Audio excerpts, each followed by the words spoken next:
The courthouse in a small American city was unusually crowded that morning. People from every corner of the community had gathered, their faces tense, their conversations hushed.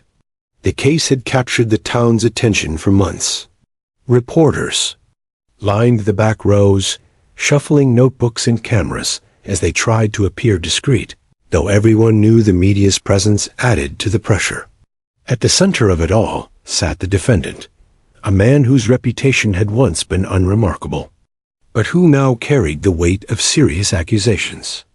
His expression remained rigid, his jaw clenched as though carved from stone. Some people avoided looking at him altogether, while others fixed their eyes on him with barely concealed hostility. At the judge's bench, a seasoned man in his 60s adjusted his glasses and scanned the room.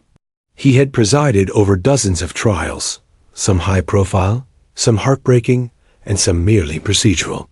But something about this particular case made him uneasy. He had not admitted it to anyone, not even his clerk, but he felt a strange undercurrent in the courtroom, as if this trial was about to unfold in ways no one expected. Near the witness stand, sitting upright but calm, was a German shepherd. He wore a navy blue vest with the word police stitched neatly across it. His handler, Officer Raymond Clark, stood beside him, his hand resting lightly on the leash. The dog, named Rex, was a decorated canine known throughout the county. He had served in narcotics detection, search operations, and more recently, a specialized program to provide comfort in courtrooms for victims and witnesses. Despite his intimidating size, Rex projected a steady, reassuring presence. His eyes moved across the room, sharp yet gentle, as though he understood far more than most believed possible. He was silent, unmoving, a symbol of discipline. Some jurors stole quick glances at him, visibly comforted by his stillness. Others tried to ignore him, but there was no denying his presence brought an unusual gravity to the trial. The morning had gone as expected so far. Witnesses had given testimony. Lawyers had exchanged their arguments, sometimes calm, sometimes heated.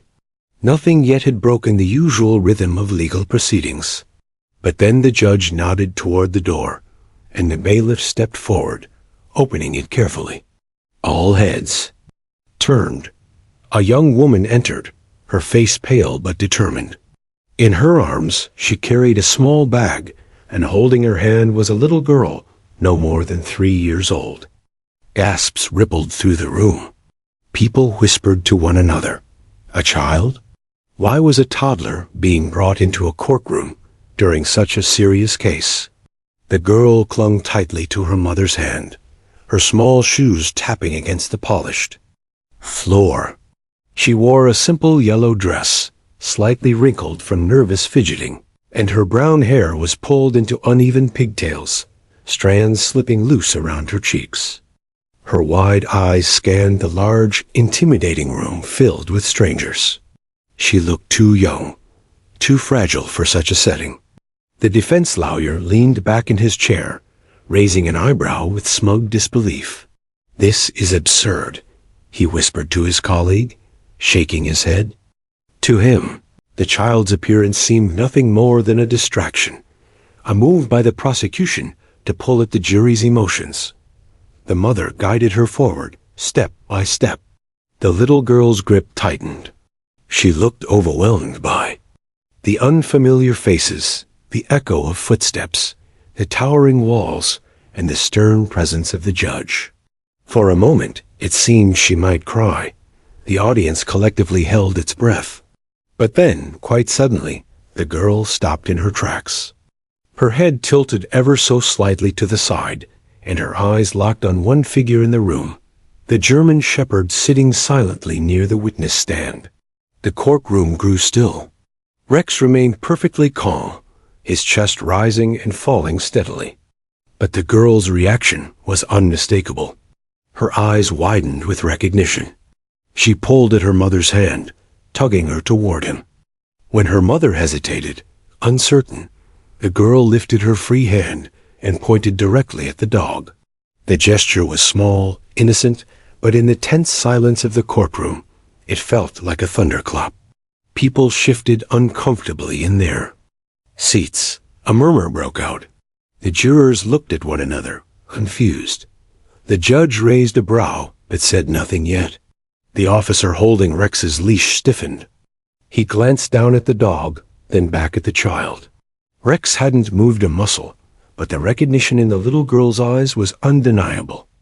The defense lawyer immediately stood, objecting.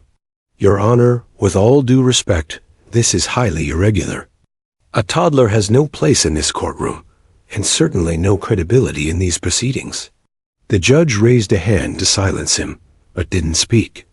His eyes remained on the child. The mother crouched beside her daughter, whispering something softly, but the girl wasn't distracted. Her tiny finger remained extended, unwavering, aimed directly at Rex. The room held its breath. It wasn't the defendant she pointed to. Not the lawyers, not the judge, not even the spectators. It was the dog. Officer Clark's pulse quickened. He knew his partner well enough to trust that something significant was happening.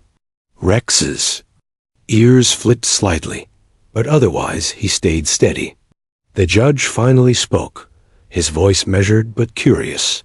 "Young lady, do you know this dog?" The girl blinked, her expression serious for her age. She said nothing yet. Her lips parted slightly, as though the words were caught in her throat. Her mother looked torn between fear and hope. Reporters in the back scribbled furiously, their pens scratching across paper. Even the bailiff leaned forward, his usual stoicism cracked by curiosity. Something was unfolding, something no one had anticipated.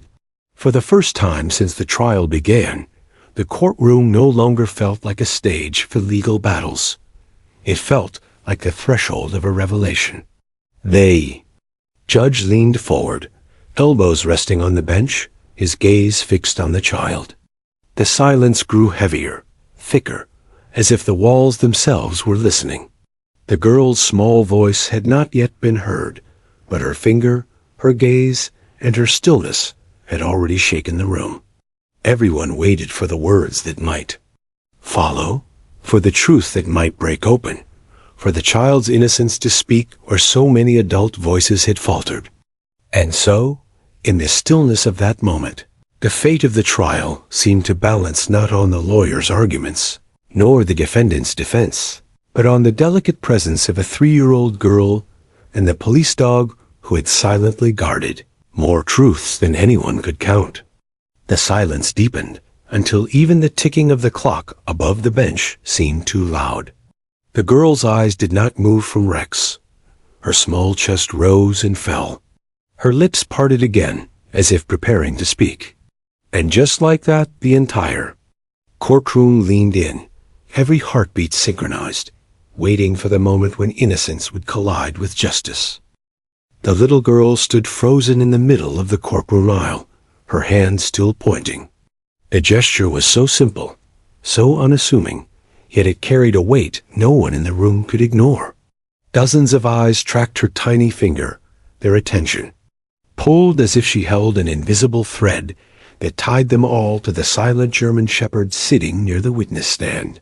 Her mother tugged lightly at her arm, whispering urgently, "Sweetheart, come on, we need to keep walking."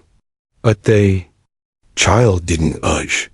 Her body was small, fragile, but there was an unshakable stubbornness in her stance, the kind only a toddler could summon. Rex, the police dog, remained still, though his eyes softened. His tail gave the faintest twitch, barely noticeable to anyone but his handler. Officer Clark's heart skipped at the sight. He knew his partner too well. This wasn't random. A child knew something. The defense attorney, quick to seize control of the moment, rose from his seat with a sharp scrape of his chair. His tone was impatient, almost mocking. "Your Honor, are we truly going to indulge this charade? A child points at a dog, and suddenly we're supposed to assume there's relevance?" Murmurs broke out in the gallery. Some agreed with him, Others frowned, clearly unsettled by the dismissal of the little girl's action. The judge raised a hand, his lined face stern. "Counselor, you'll sit down until I decide otherwise." His eyes, however, never left the child. The little girl's hand trembled, but she didn't lower it. Her lips pressed together tightly, as if she wanted to say something, but couldn't quite form the words. Her gaze never wavered from Rex. Officer Clark crouched slightly, leaning toward his partner. He whispered under his breath, "Easy, boy." But he wasn't calming the dog so much as steadying himself. Something deep inside him told him this was important. "Ma'am," the judge said gently, addressing the child's mother, "does your daughter know this dog?" The mother's eyes filled with uncertainty. She's very young, Your Honor. She doesn't usually speak much around strangers, but she's pointing for a reason." The courtroom stirred again. The tension thickened like fog. The prosecutor stood, cautious but intrigued. "Your Honor, may we allow the child to approach? It might help clarify." The defense immediately objected. "This is preposterous. We're turning this trial into a circus act. What's next, dogs giving testimony? The jury has no place listening to the babble of a toddler." The judge's gavel struck once, silencing the protest. "Enough, I'll allow it." The bailiff stepped forward, moving carefully as if afraid to break the spell. He extended his hand toward the child, but she shook her head fiercely and clutched her mother's leg. Her little face scrunched in defiance. Then, with surprising boldness, she let go of her mother's hand and took a shaky step forward. Her finger remained raised. One step, another. Her shoes tapped softly against the floor, echoing in the silent room. Every person in that courtroom leaned forward. As she moved closer, Rex's ears lifted slightly, his gaze fixed on her. The great shepherd's posture remained calm, but Clark noticed the subtle change in his breathing. His partner recognized her too. The girl stopped halfway, still pointing. Her voice was small, almost a whisper, but the acoustics of the room carried it clear enough for all to hear. "Him." The single word sent a ripple through the room. The prosecutor's lips parted, startled. The defense scoffed, but shifted uncomfortably in his seat. The jurors exchanged quick glances, confusion mingled with unease. Her mother, tears brimming in her eyes, called out softly, "Sweetheart, it's okay. You can talk." The judge leaned forward, his expression grave yet gentle. "Do you know this dog?" The girl's chest rose and fell as if summoning courage. She lowered her hand slowly, clutching the hem of her yellow dress. Then she nodded. Her mother covered her mouth, holding back a sob. The room was thick with anticipation. No one spoke, waiting for the child to continue. Rex tilted his head ever so slightly, the way dogs do when recognizing a familiar scent or sound. To Clark, it was confirmation. His partner remembered her. The defense attorney jumped back in, trying to cut through the tension. "Your Honor, with all due respect, we are reading far too much into the gestures of a toddler. Kids point at dogs all the time. Maybe she just likes animals." This is irrelevant, but his words fell flat. The jurors weren't looking at him. They were looking at the girl, at the dog, at the connection forming silently before their eyes. A judge exhaled, tapping his pen against the bench. "Let's hear her out. She's already spoken one word. Let's see if there's more." The mother crouched down to her daughter's level, her voice trembling but soothing. "Sweetheart, you can tell them. It's okay." The girl bit her lip, her small fingers twisting in the fabric of her dress. She looked once more at Rex, her eyes wide and filled with something between fear and trust. Then slowly she raised, her finger again pointing straight at the German shepherd. The silence was so deep, it was as if the walls themselves were holding their breath. The child inhaled shakily. Her tiny voice carried across the room, steady this time. "Good dog." The words landed like a hammer blow in the courtroom. Gasps filled the air. One juror covered her mouth with her hand. A reporter's pen slipped and clattered to the floor. Clark's heart slammed against his ribs. He felt his throat tighten. She knew. She remembered. The defense attorney surged to his feet, his voice strained with panic. "Objection. This is meaningless. This is a child's rambling. It has no probative value." But the judge wasn't listening. Neither was anyone else. The little girl's declaration had shifted something. It wasn't just words, it was recognition. And in that moment, the trial, the evidence, the endless debates, all of it faded. What remained was a fragile bridge between innocence and truth, held together by the unwavering finger of a 3-year-old girl and the steady presence of a loyal police dog. Everyone in that room, no matter how skeptical, felt it. Something significant had just begun, and they all knew the trial would never be the same again. The courtroom had never been so silent. For a long moment, no one moved, no one breathed. It was as though the very walls of the chamber leaned in to hear the tiny voice of the 3-year-old girl standing in the aisle. Her hand had dropped now, but her eyes remained fixed on the German Shepherd. The police dog sat calmly, his dark fur gleaming under the fluorescent lights, his chest rising and falling in a steady rhythm. He was silent, yet his presence seemed louder than any voice in the room. The child had spoken 2 words. So simple they should have meant nothing. Yet those words shattered the silence and sent invisible ripples through the room. "Good dog." The murmurs began instantly. Reporters scrambled to jot the words down. Jurors exchanged glances. The prosecutor froze mid-breath. Even the judge, a man seasoned by decades of trials, felt the hairs rise on the back of his neck.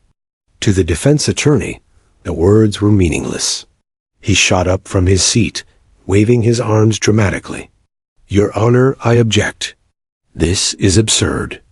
The child is barely old enough to form complete sentences. Of course, she would call a dog a good dog. What toddler wouldn't?" But his desperation rang hollow. The jurors weren't looking at him. They were still watching the girl, their expressions torn between wonder and disbelief.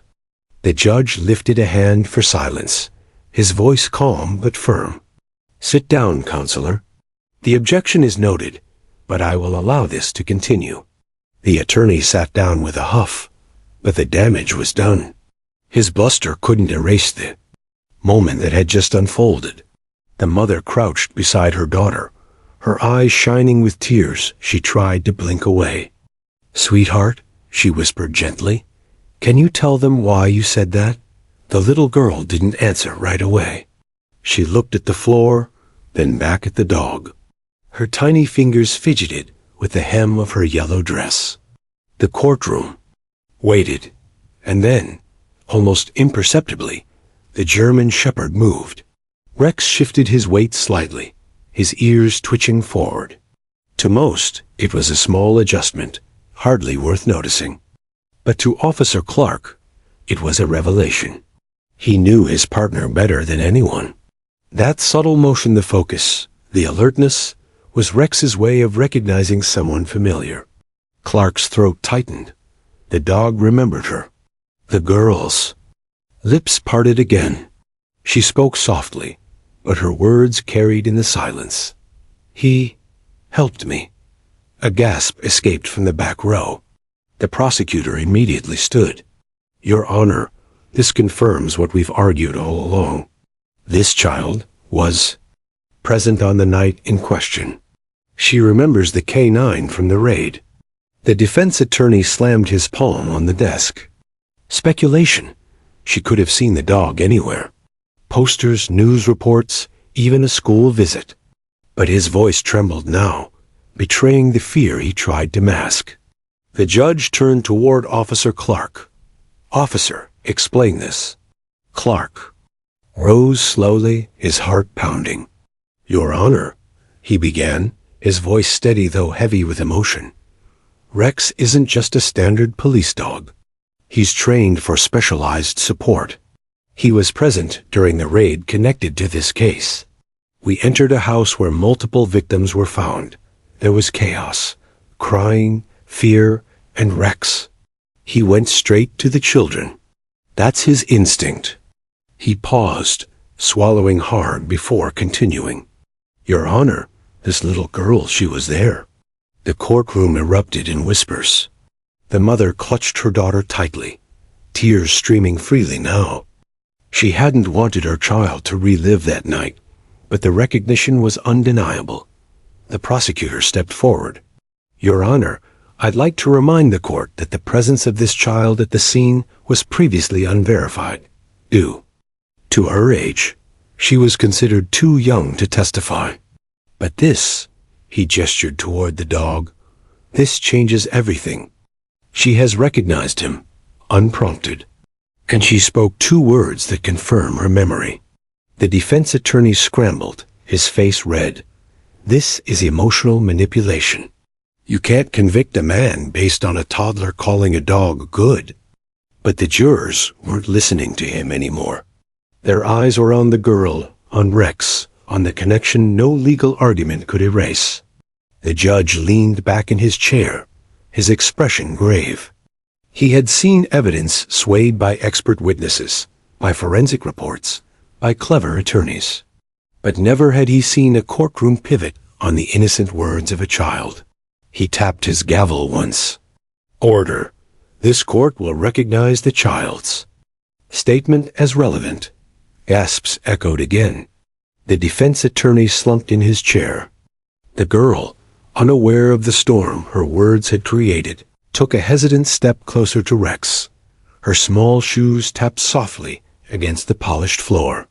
The German shepherd remained still, his gaze locked on her, his body perfectly composed, yet radiating warmth. She stopped just a few feet away and whispered again, her voice so soft that only those nearby could hear. "Safe, dog." Clark felt his chest tighten. He closed his eyes briefly, fighting back the sting. His partner had saved countless lives in ways that couldn't be measured. But in this moment, Rex wasn't just a working dog. He was proof. Proof of presence. Proof of memory. Proof of truth. The judge cleared his throat, visibly moved. "Ladies and gentlemen of the jury, you've now witnessed something remarkable. This court is not in the business of emotions, but it cannot deny when truth reveals itself, even through the smallest voice." Silence followed his words, silence heavy with meaning. For the defense, it was a disaster. For the prosecution, a gift. For the jury, a revelation. And for the little girl, it was simply her truth, spoken with the purity only a child could muster. The trial had changed course forever, and all it took were 2 small words. The courtroom was still buzzing from the child's 2 words. Though the gavel had struck for silence, whispers lingered like echoes against the high wooden walls. Jurors exchanged glances. The prosecution looked energized, while the defense shifted, uncomfortably in their seats. But in the center of it all, Rex sat unmoving, his amber eyes locked on the girl who had pointed at him as if he were the only familiar thing in the room. The judge leaned forward, his weathered face betraying both curiosity and gravity. He turned his gaze toward Officer Clark, the handler who had remained stoic until now. "Officer," the judge said, his voice cutting through the air like a blade, "I need an explanation. What role did this dog play in the events tied to this case?" All eyes turned to Clark. The officer took a deep breath, resting one hand gently on Rex's harness, as if drawing strength from his partner. For years, Clark had testified in court about drug busts, searches, and tactical operations. But this felt different. He wasn't just defending a case. He was speaking for a dog who couldn't speak for himself, yet whose actions had meant more than words ever could. "Your Honor," Clark began, his voice steady though tinged with emotion. Rex is more than just a police K-9. He was trained in specialized victim assistance protocols. Unlike most service dogs, his training included recognizing distress in children, calming them, and building trust during high-stress operations. It's not common knowledge, but in certain raids involving families, Rex is deployed not only to secure the scene, but to comfort survivors, especially children. He paused, letting the weight of his words settle. Some jurors leaned forward, visibly moved. Others shifted uncomfortably, unsure what to make of a courtroom dog whose role extended beyond catching criminals. Clark continued. On the night of the raid central to this case, Rex and I were deployed alongside a tactical unit. We entered a residence known to be involved in organized crime. The environment inside was chaotic. Adults yelling, children crying, evidence being destroyed. Rex was trained to keep his focus in such conditions. The prosecutor nodded, encouraging him. "Go on, Officer Clark. What did Rex do that night?" Clark exhaled slowly. When we entered, Rex's first priority was to clear the main room. But as soon as the shouting started, I saw his attention shift. He pulled me toward a back corner where two children were hiding. They were terrified, clutching each other. One of them, his voice caught, just for a moment, one of them was this little girl. A hush swept through the courtroom. Even the defense attorney, who had been preparing to object, lowered his hand and hesitated. Clark's hand tightened on the leash as he looked at his partner with quiet pride. Rex approached slowly, carefully. He didn't bark, didn't lunge. He simply lay down near them. When she reached out, he allowed her to touch him. It was the first time she stopped crying. That small moment allowed the rest of the team to clear the house without further panic. The girl, still clutching her mother's hand, looked up at Rex with wide eyes as if remembering it all. Her lips curved into the faintest smile, fragile but real. The prosecutor stepped closer to the witness stand. "So you're saying the child's words today, 'good dog,' are consistent with her memory of that night?" "Yes, sir," Clark replied firmly. "This isn't coincidence. This child isn't mistaking him for some other dog. She remembers him because he gave her a moment of safety in the middle of chaos. She associates him with protection. That's why her words carry weight." The defense attorney finally found his voice. He shot up from his chair, exasperated. "Objection, Your Honor. This is emotional testimony meant to sway the jury. We're not here to tell bedtime stories about dogs and children. We're here to determine facts." But before the judge could respond, Clark raised his chin. His voice sharpened, filled with conviction. "With respect, Counselor, these are facts. Documented facts. Rex's deployment records place him in that house. His training records show his specialization in child victim support. And the presence of this little girl, her recognition of him today, confirms she was there. You can't dismiss that." The courtroom murmured in agreement. The judge silenced the room with a single strike of his gavel. He studied Clark with a measured expression, then turned his eyes to the jury. "What you have heard is testimony regarding the training and deployment of this police K-9. Whether you find it credible is for you to decide. But this court will not dismiss the significance of a child's recognition so easily." The defense attorney slumped back into his chair, his face tight with frustration. He scribbled notes furiously, but it was clear the moment had already shifted the balance of the trial. The prosecutor, seizing the opportunity, produced a folder. "Your Honor, with your permission, I'd like to submit Rex's training documentation into evidence, as well as the official deployment log from the raid." "Granted," the judge said without hesitation. The jurors leaned forward as the documents were displayed. Photographs of Rex in training, notes about his ability to comfort traumatized children, and deployment logs from that night All of it painted a picture too consistent to ignore. One juror, an older woman, dabbed her eyes with a tissue.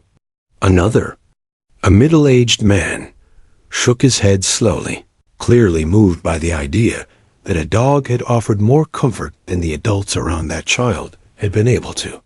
Meanwhile, the little girl shifted slightly, her voice small but audible. "Safe dog," she repeated, her words cutting through the legal jargon like a blade of truth. The courtroom stilled again. The judge, his voice softer than usual, addressed Clark. "Officer, one final question. In your professional opinion, does this child's recognition of Rex today validate her presence during the raid?" Clark didn't hesitate. "Yes, Your Honor." Beyond any doubt in my mind. Silence followed. Heavy, meaningful silence. The judge leaned back in his chair, his eyes thoughtful. "Very well. The record will reflect this testimony." Rex remained motionless, but his presence had spoken louder than words ever could. For years, Clark had trusted his partner to track scents, find drugs, protect officers in danger. But today, Rex had done something far more profound. He had bridged the gap between trauma and truth, carrying the memory of a night the child could barely express. As the jurors processed the testimony, it became clear to everyone in the room the trial had changed course. Not because of a lawyer's clever argument, not because of a forensic detail, but because a child remembered a dog, and the dog remembered her. The defense attorney buried his face in his notes, trying to recover. But in his heart, he knew there was no undoing the impact of what had just been revealed. The little girl squeezed her mother's hand again, calmer now. For the first time since entering the courtroom, her small shoulders relaxed. She had found the only piece of that terrifying night that hadn't been broken or frightening.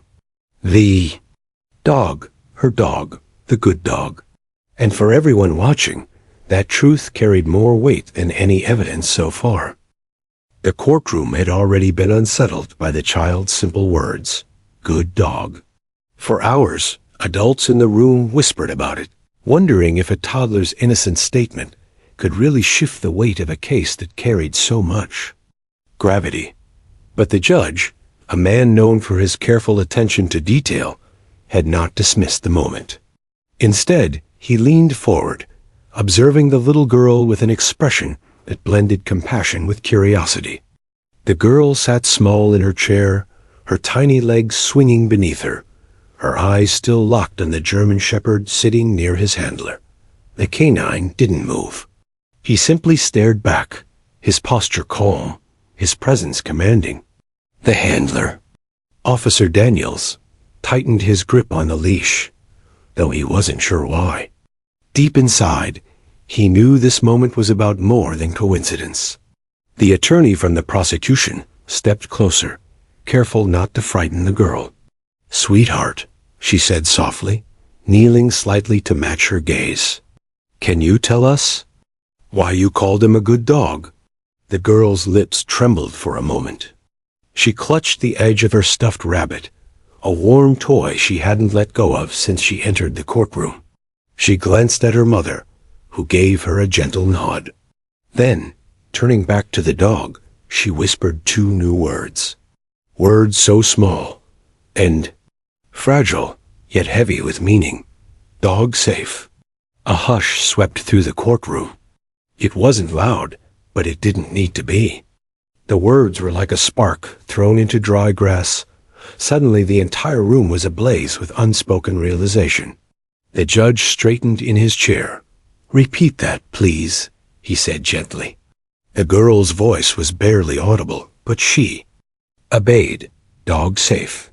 Her eyes glistened, and for the first time, she seemed less afraid.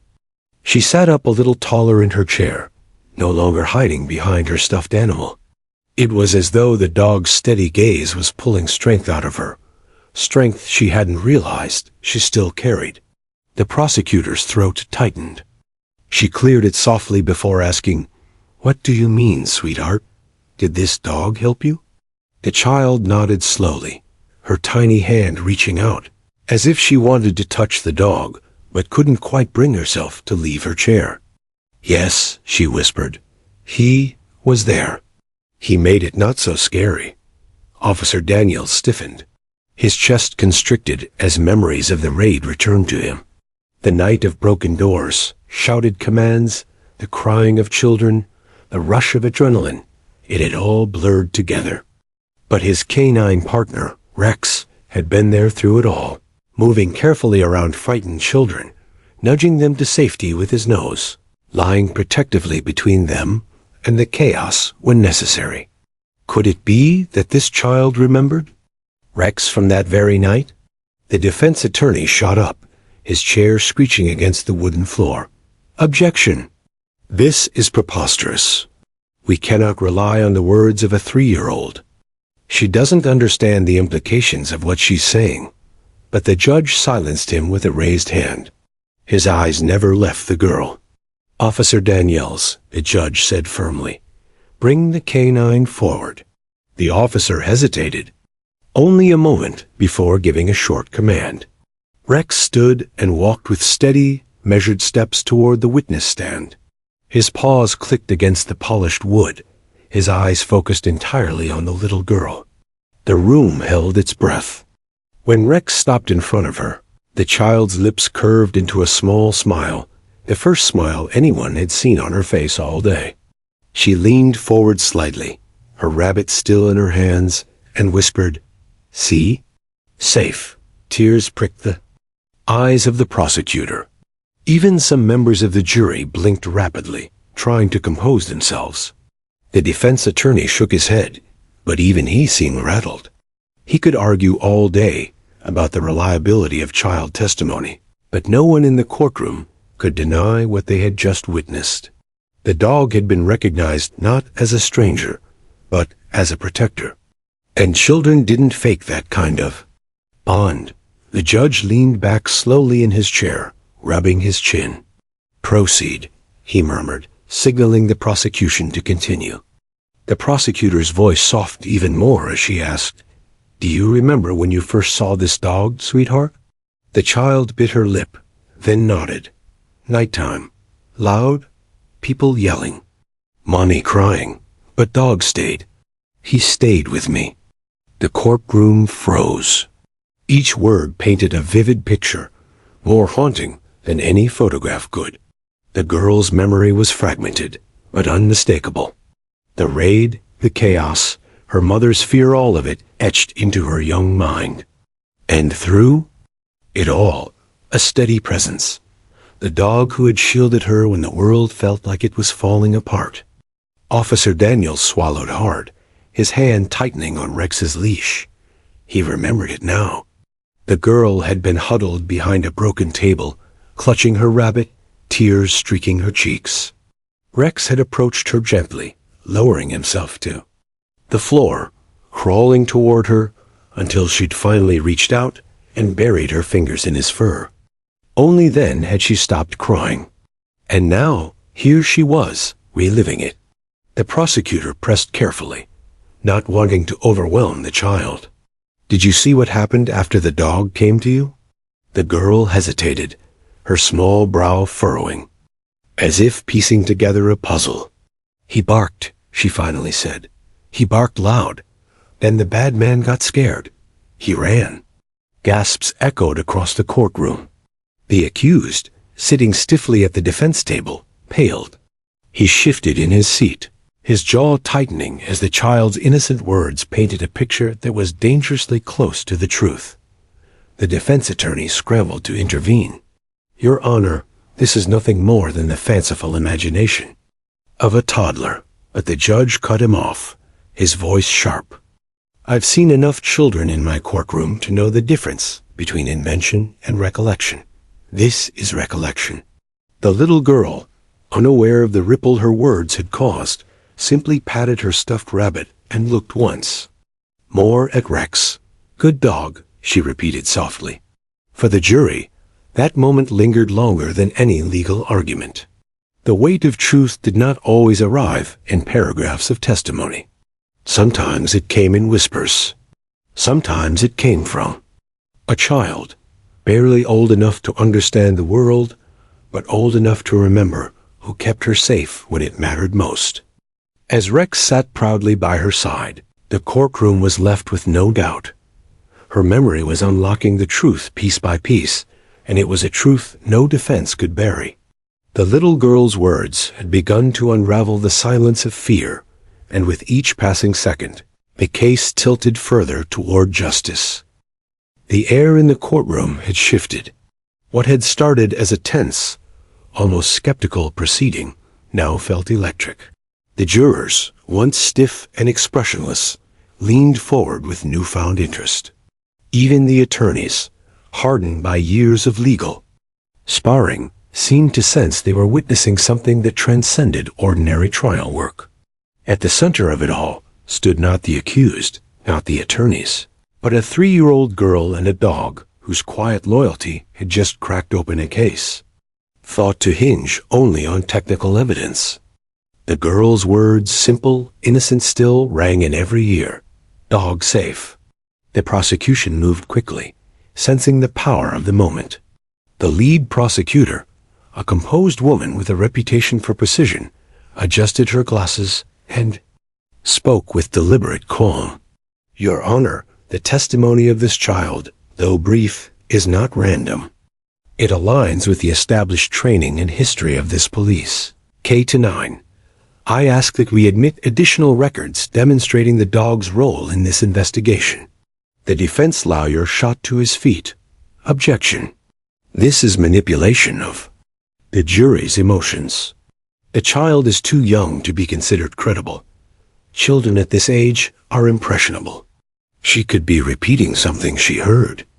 But the judge, whose face had softened after hearing the girl's words, shook his head. Overruled. The court will allow the records. Continue. The handler, a veteran officer with lines of weariness carved into his face, approached the witness stand again. In his arms, the thick case file seemed almost unnecessary compared to the silent statement of the dog at his side.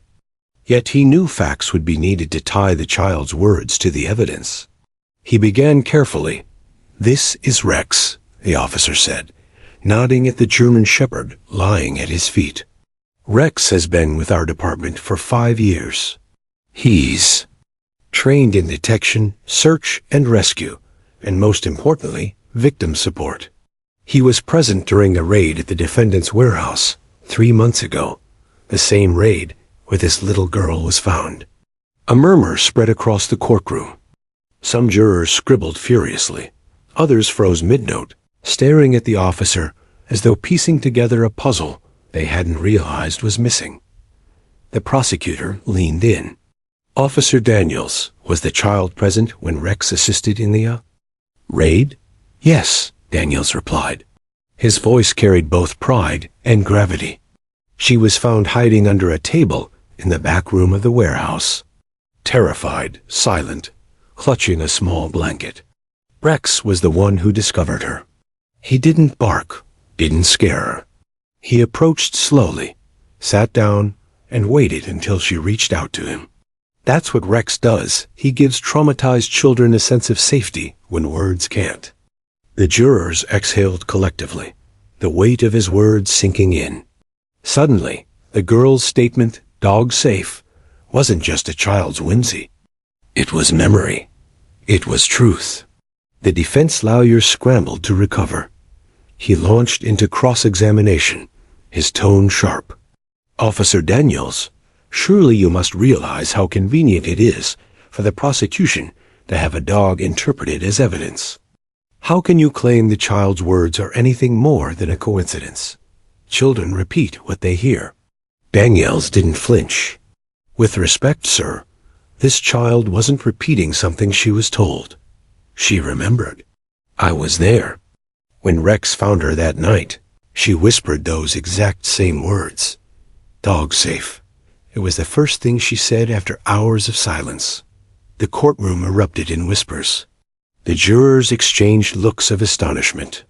The judge banged his gavel restoring order, but even he couldn't mask the astonishment flickering in his eyes. The prosecutor seized the moment.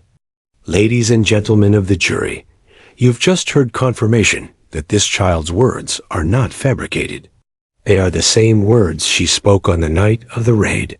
This is her truth, echoed months later, consistent and unprompted."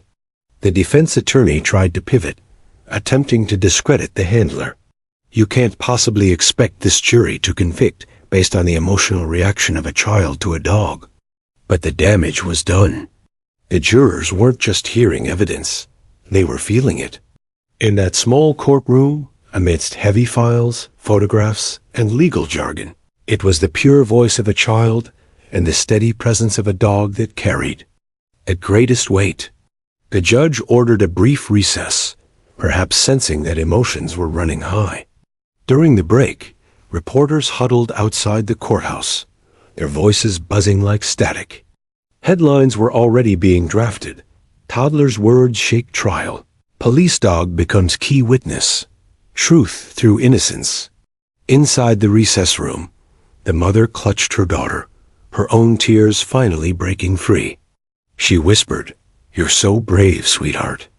The little girl, oblivious to the storm she had just stirred, played with the hem of her dress, occasionally glancing at Rex, who lay nearby, his golden brown eyes fixed on her with gentle vigilance. When the trial resumed, the prosecution introduced photographic evidence. Images from the raid were displayed: the warehouse, the scattered crates, the dimly lit back room. And there, faintly captured on one officer's body camera, was Rex lying patiently in front of a trembling child, her tiny hand extended toward his fur. The jury leaned in closer. For many, the picture spoke louder than any testimony. It wasn't staged, it wasn't manipulated, it was raw truth. The prosecutor explained softly, "What you see here is not just a dog. This is a lifeline.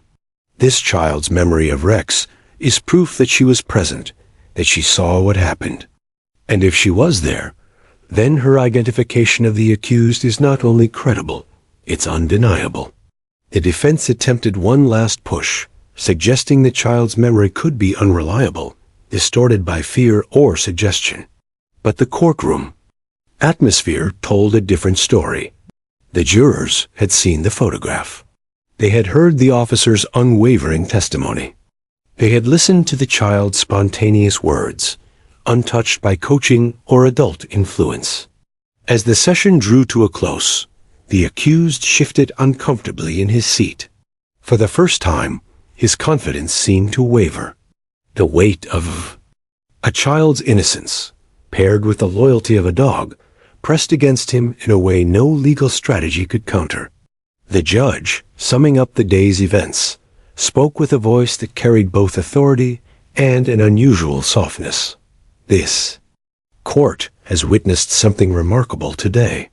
We've seen that truth can come from unexpected places, sometimes from the smallest voices, sometimes from those who cannot even speak at all, but show us through presence and memory.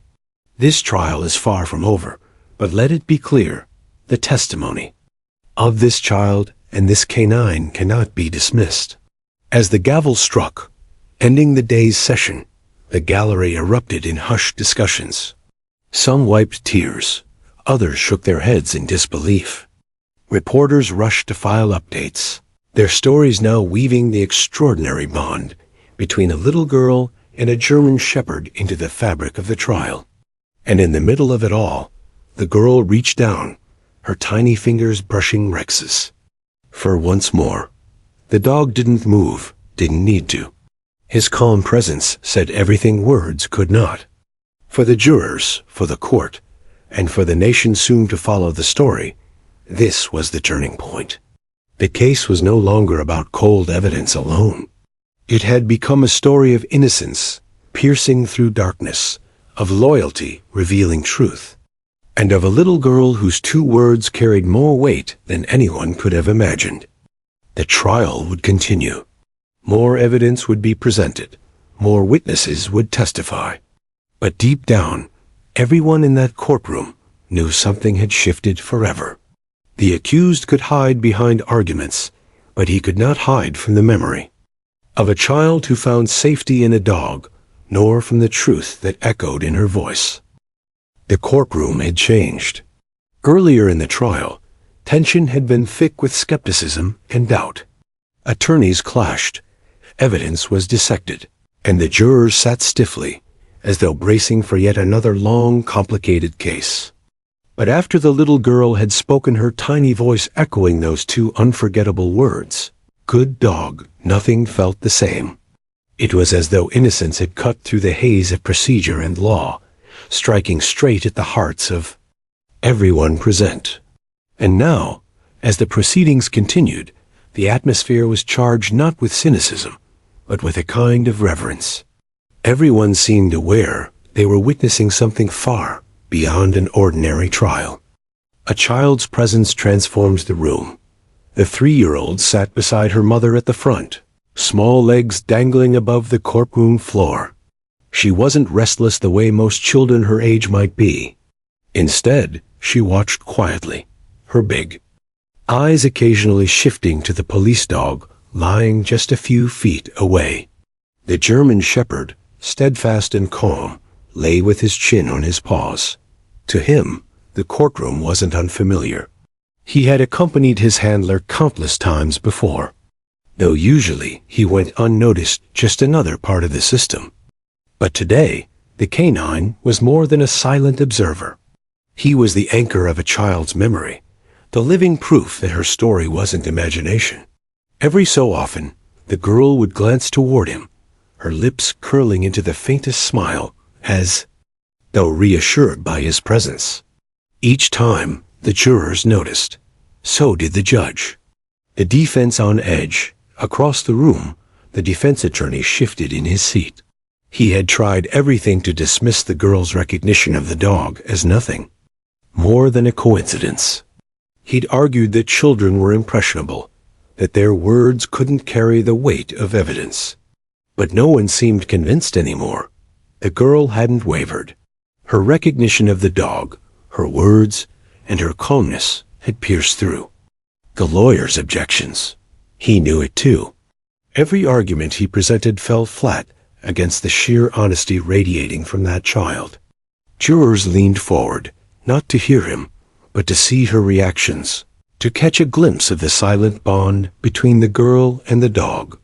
And that, more than any evidence file, was devastating for his case. The handler's quiet pride, the dog's.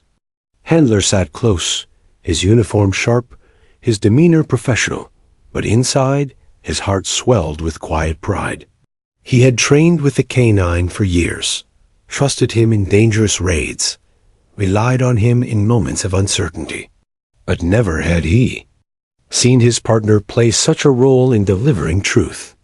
To think that his dog wasn't just sniffing out narcotics or chasing down criminals, but also comforting a child, unlocking memories too painful for words, moved him more deeply than he could admit. He had always known his partner was extraordinary. But today, the entire courtroom knew it too. The prosecution's strategy. The prosecution understood the power of what had unfolded. Instead of drowning the jury in dry facts, they leaned into the human truth. They reminded the court of the night of the raid, showing photos that placed the dog at the scene. They connected the dots between the little girl's recognition and the documented involvement of the canine. They explained how trauma could silence a child, yet a bond with a trusted animal could reignite memory. Their words were measured, careful, but every point circled back to the moment that had changed everything. The child pointing her small finger at the German Shepherd and saying, "Good dog." The judge's uncharacteristic pause. The judge was known for his sternness. He rarely showed emotion in the courtroom, believing justice required distance. Yet even he wasn't immune. At one point, as he looked down at the little girl, he paused longer than usual. His gavel rested on the desk, untouched.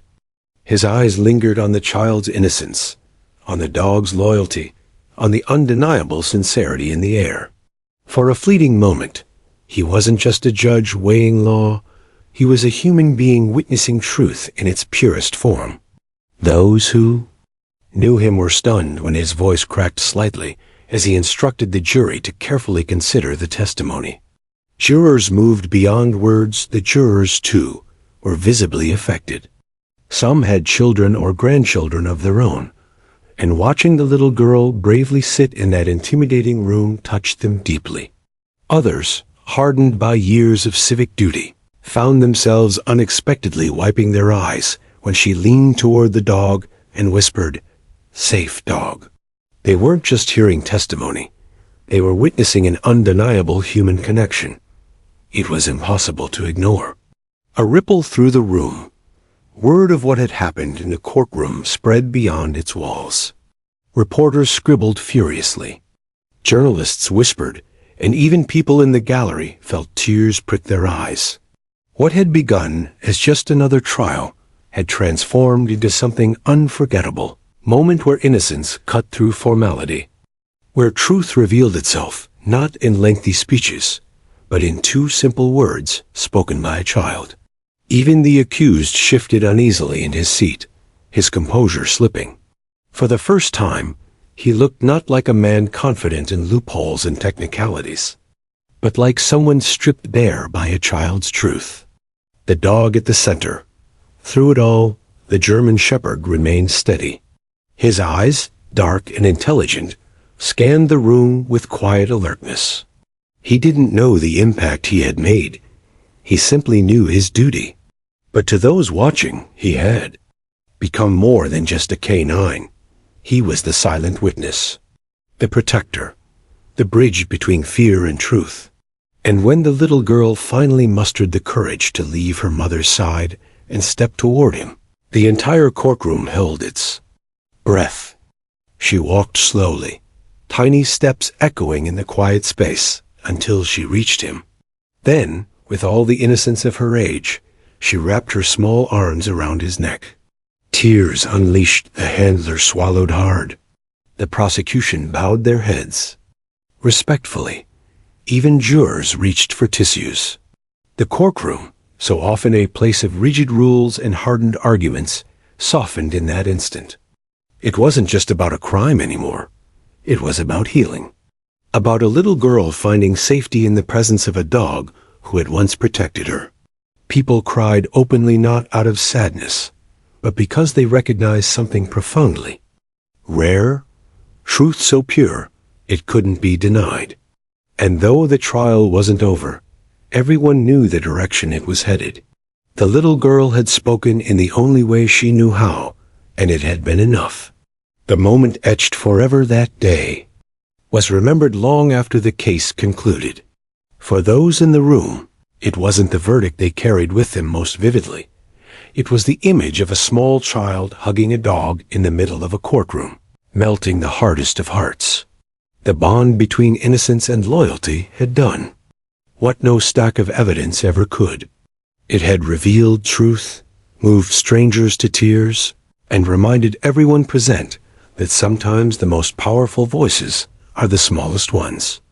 And as the judge finally called for a recess, many lingered in their seats, unwilling to break the spell of what they had just witnessed. The little girl, still holding on to the dog, smiled quietly. For her, justice wasn't a legal term. It was safety. It was comfort. It was a good dog who had stood by her side in silence until she found her voice. The courtroom was hushed. The tension that had weighed heavily for days seemed to lift, replaced by something softer, something almost sacred.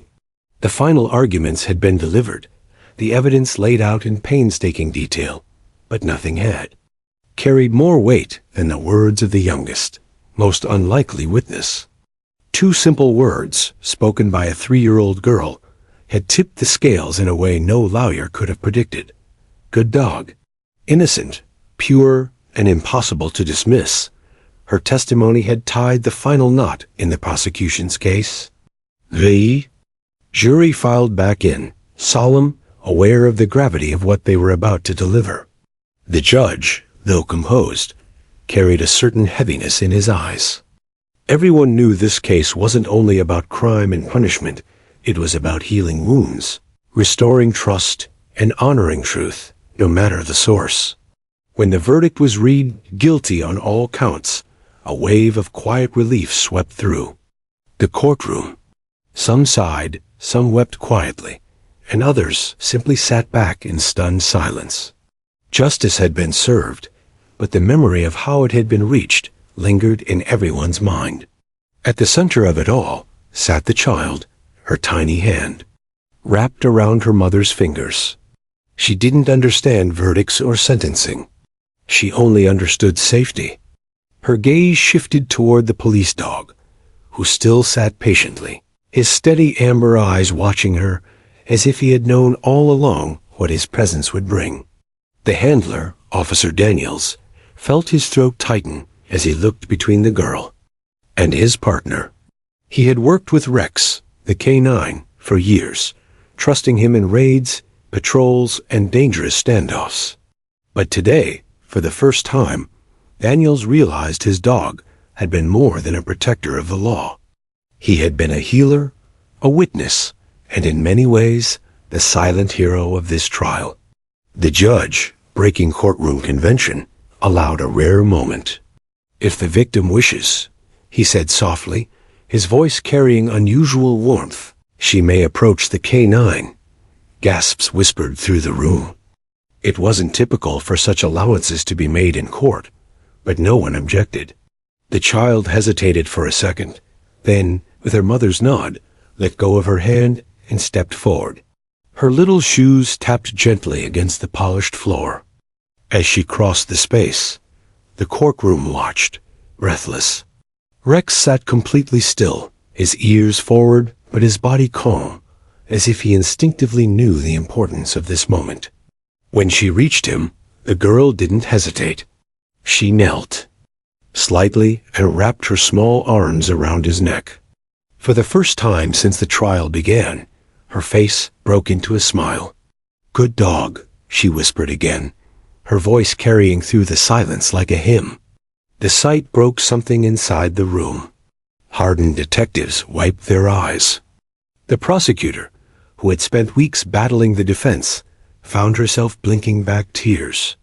Even the judge paused, looking away briefly before returning his gaze to the two figures at the center of the courtroom. For the little girl, it wasn't just about pointing out a dog, she remembered. It was about reclaiming a piece of her safety, her ability to trust again. For Rex, it was his duty, though he needed no command, no leash, no words. He was born to protect, and in this case, he had done more than that. He had given a child her voice. Officer Daniels crouched beside his partner, gently patting Rex's side. "You did good, boy," he murmured, his own voice unsteady. For once, he wasn't just speaking as a handler, praising his dog for a job well done. He was speaking as a man who had just witnessed something extraordinary. The defense, once confident in poking holes through witnesses, sat defeated. No argument could erase the image of a child's trust and recognition. Facts could be twisted, but innocence could not. And so, with the verdict sealed, the trial came to its inevitable close. Yet, for those in the room, this wasn't an ending, it was a beginning. The little girl's mother wept quietly, not out of sadness, but out of the release that justice had been done. For so long she had carried the weight of fear, unsure if her daughter would ever be truly safe. Now, with the conviction, she felt the first breath of freedom she hadn't known in years. As they prepared to leave, the judge made one last note for the record. "This court," he said, "will remember that truth can come in many forms sometimes. From the smallest voices, and sometimes from the loyalty of a dog." Those words lingered, echoing far beyond the walls of the courthouse. Outside, the media gathered, eager for headlines. But no camera could fully capture the profound simplicity of what had happened inside. They would write stories about the unusual testimony, about the brave little girl, and about the heroic K-9. But for those who had sat in that courtroom, the memory would remain far more personal. Officer Daniels guided Rex through the crowd, shielding him from too much commotion. The girl, still clutching her mother's hand, turned one last time to wave at the dog. "Bye, good dog," she called out. Rex's tail wagged gently, a subtle acknowledgement. In that moment, it wasn't about police or trials or evidence. It was about the connection between a child and a dog, a reminder that sometimes the greatest truths are spoken, not in long testimonies, but in two simple words that come from the heart. In the weeks that followed, news outlets ran stories about Rex. He was celebrated not only as a law enforcement partner, but as a symbol of compassion. Children sent drawings of him, letters addressed to the good dog. The community, once fractured by fear, began to find unity in the story of the little girl and the German shepherd who had stood beside her. For the girl, life slowly began to heal. She would grow up always remembering the day she spoke in court. But more importantly, she would remember the dog who gave her courage. For her, he was more than a police dog. He was a friend, a guardian, and a piece of hope she could hold on to. As for Rex, he returned to duty, patrolling the streets with Daniels. But every so often, when they passed by a playground or a school, Daniels noticed his partner's ears perk up at the sound of children laughing. Perhaps, he thought, Rex carried that memory too, the memory of the child who called him good dog and meant it in the deepest way possible. The case faded into court records, but the story lived on in whispers, in retellings, and in hearts. Because sometimes justice isn't only about punishing the guilty. Sometimes it's about the healing that comes when truth is finally spoken. No matter how small, no matter how unexpected.